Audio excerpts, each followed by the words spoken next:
UDF അധികാരത്തിലെത്തും എന്ന് നമുക്ക് പറയാൻ പറ്റില്ല. കാരണം UDFന് അതിൻ്റെ ഒരു കോൺഫിഡൻസ് ഉണ്ട്.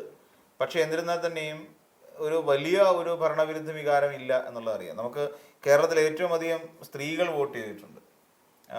പിന്നെ അങ്ങനെ നമ്മൾ യശ്വന്ത് ദേശ്മുഖിൻ്റെ ഇത് എടുത്ത് വെച്ച് നമ്മൾ പരിശോധിക്കുകയാണെങ്കിലും ഒരു വലിയ ചലനമൊന്നും ഉണ്ടാക്കാൻ സാധ്യതയില്ല. അതായത് ഒരു ഭരണവിരുദ്ധ വികാരമൊന്നും ഉണ്ടാകാനുള്ള സാധ്യതയില്ല എന്ന് മാത്രമല്ല, സ്ത്രീകളുടെ വോട്ട് കൃത്യമായി ഒരു ഇടതുപക്ഷ അനുഭാവത്തോടു കൂടി തന്നെ വീണിട്ടുമുണ്ട് എന്നുള്ളതാണ് നമ്മൾ മനസ്സിലാക്കുന്നതും.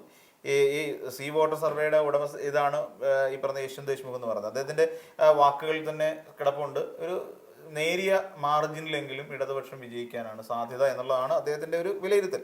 അത് അങ്ങോട്ടും ഇങ്ങോട്ടും മാറിയും തിരിഞ്ഞൊക്കെ വരാനുള്ള സാധ്യതയുണ്ട്. ഇത് തന്നെയാണെങ്കിലും ഒരു വലിയ ഭൂരിപക്ഷത്തോടു കൂടി ഒരു മുന്നണിയും വിജയിക്കാനുള്ള സാധ്യത നിലവിലില്ല എന്നുള്ളതാണ്.